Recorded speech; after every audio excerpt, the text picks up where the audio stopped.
Have you ever wondered why the United States and Canada thrive economically and socially while Mexico faces ongoing challenges?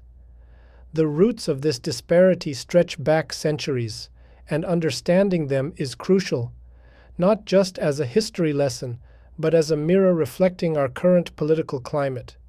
Today, we'll explore the historical paths that led to these different outcomes and discuss how certain modern trends threaten to undermine the very institutions that have made prosperous societies possible.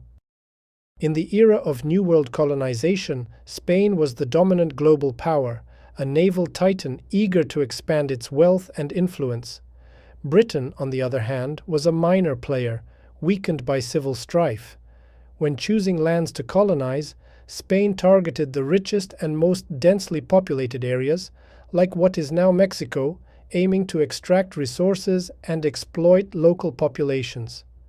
Britain settled for the less alluring, sparsely populated regions of North America. The Spanish subverted and utilized the existing social and political structures established by civilizations like the Aztecs and Mayans. Their objective was resource extraction rather than development, leading to institutions that were exclusive and hierarchical. In contrast, the British colonies in North America became havens for settlers seeking self-governance and economic opportunity. With little wealth to exploit and few indigenous populations to govern, these colonists built societies based on hard work, innovation, and inclusive political institutions. Britain embraced innovation and a much more open political system that tolerated and stimulated an exchange of ideas, leading to the Industrial Revolution, a transformation that required inclusive economic systems and a political framework that extended rights broadly. Civil society flourished through clubs, unions, and petitions to Parliament. The United States naturally followed suit, fostering even more inclusive institutions that rewarded entrepreneurship and innovation. Secure property rights, a fair judiciary, and access to financial resources were cornerstones of this success.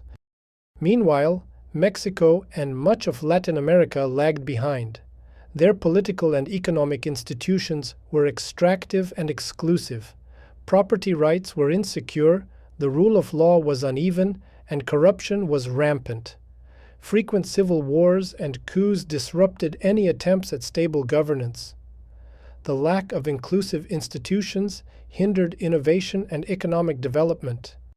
While Britain and the United States were fostering environments where innovation thrived and hard work was rewarded, Mexico and much of Latin America faced different circumstances. Their political and economic systems were often designed to benefit a small elite rather than the broader population. Imagine you're a farmer in 19th century Mexico. You've worked hard to cultivate your land, but property laws are weak. One day, a powerful landowner decides he wants your farm. Without strong legal protections, you might have little recourse to keep what's yours. This lack of security made people hesitant to invest in their businesses or innovate, slowing economic growth. In contrast, a farmer in the United States could rely on the legal system to protect his property rights. Knowing that the courts would enforce contracts and property laws gave people the confidence to take risks, start businesses, and contribute to a growing economy. One of the key differences was how ordinary people could engage with their government. In Britain, even if you were a regular peasant, you had the right to write a petition to Parliament. Your concerns could be reviewed and debated by the nation's leaders. This might seem simple, but it was revolutionary. It meant that the voices of everyday people could influence laws and policies. These inclusive practices built trust between citizens and their government. People felt their opinions mattered, which encouraged active participation in society. It wasn't just about big politics, it was about community issues too. Local governments listened to concerns about things like road maintenance, market regulations, and education. Meanwhile, in Mexico, such channels for ordinary citizens were limited or non-existent. Decisions were often made without public input, leading to policies that didn't serve the needs of the community. This disconnect hindered social cohesion and progress. The United States had its own significant challenges. The American South lagged in economic and social development precisely because it embraced slave labor and stark inequalities. Slavery was a grave injustice that contradicted the nation's founding principles. The South's reliance on slave labor and agriculture, particularly cotton plantations, limited industrial growth and innovation compared to the North. Remember this when a woke activist claims that America was built by slaves or a redneck waves a Confederate flag. The Civil War was a turning point. If the Confederacy had succeeded, the South would have remained dependent on slave labor, much like the extractive systems that hindered progress in other nations. If the Confederacy had prevailed, it would resemble Mexico today more than modern America. But the Union's victory led to the abolition of slavery, opening the door for the South to rebuild on new foundations. Over time, this allowed for greater industrialization and integration with the rest of the country. It wasn't an overnight transformation, but it set the stage for future growth and development that included more of the population. So, what does all this history tell us about today? It highlights the importance of inclusive institutions, systems that allow everyone to participate and have their voices heard. When people trust their government and feel that laws are applied fairly, they're more likely to contribute positively to society. Consider the act of voting. It's a fundamental way for citizens to influence the direction of their country. But if people start to doubt the integrity of elections, they may disengage or feel powerless. Similarly, when leaders dismiss expert advice or scientific facts, especially during crises like a pandemic, it can lead to confusion and harm public trust. Think about how crucial it is to have reliable information when making decisions for your family or business. If official sources are doubted, people might turn to unreliable alternatives, which can have serious consequences. Undermining trust in institutions doesn't just affect politics, it impacts everyday life. In countries where corruption is rampant or where laws aren't applied equally, people might struggle to get fair treatment in courts, or businesses might find it hard to operate without paying bribes. For example, in most Latin American countries, starting a simple business requires navigating a maze of red tape, unofficial fees, and bribes, while also dealing with organized crime that threatens your business.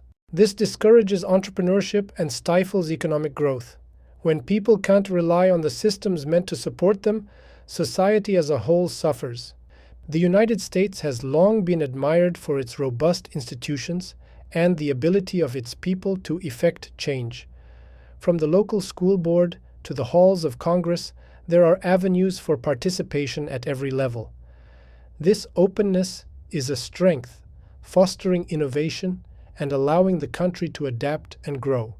But maintaining this system requires effort from all of us. It means respecting the processes in place, even when outcomes aren't what we hoped for.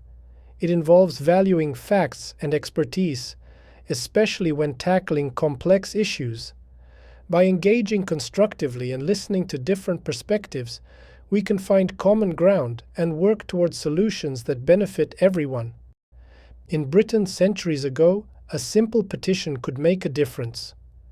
Today, our opportunities to contribute are even greater. Whether it's voting, writing to your representatives, attending community meetings, or simply staying informed, each action strengthens our nation. Liberia, a country in Africa with a unique history, provides another illuminating example, demonstrating that even when a nation has a successful model to follow, it's not enough to start with good intentions, even if you copy the constitution and the flag. The country's trajectory depends on the actions and choices of its people. The history of Liberia is a stark reminder that it's not just what's written in the Constitution and laws that determines the success of a nation, but what people choose to do every day. Liberia was established in Africa, on largely uninhabited lands, as a home for freed slaves from the United States. After slavery was abolished in the U.S., any former slave could board a ship to Liberia to start a new life where they would be free to shape their own destiny. Liberia adopted a constitution modeled after the U.S. Constitution, aiming to become a free and democratic republic. However, while the first election was held, it also became the last for a long time, as the president refused to peacefully transfer power. Worse, one of the first actions taken by the settlers was to enslave the local tribes. With such a beginning, it's no surprise that Liberia never had a real chance to become a prosperous nation. A quick search on Liberia today reveals it to be one of the most troubled and struggling countries in the world. The reason is clear. You cannot build a thriving country on dictatorship, unfair laws, and unjust economic and political systems. When you see a political party today refusing to concede electoral defeat, rejecting the peaceful transfer of power, and sowing doubts about political institutions, remember that this path leads not to prosperity, but to the fate of countries like Liberia and Venezuela. When Donald Trump considers personal loyalty as the main, and often the only, criterion for selecting people for positions in government, the judiciary, and the electoral system, that's not how you make America great again. That's how you turn America into Liberia, or as he likes to say, into a banana republic.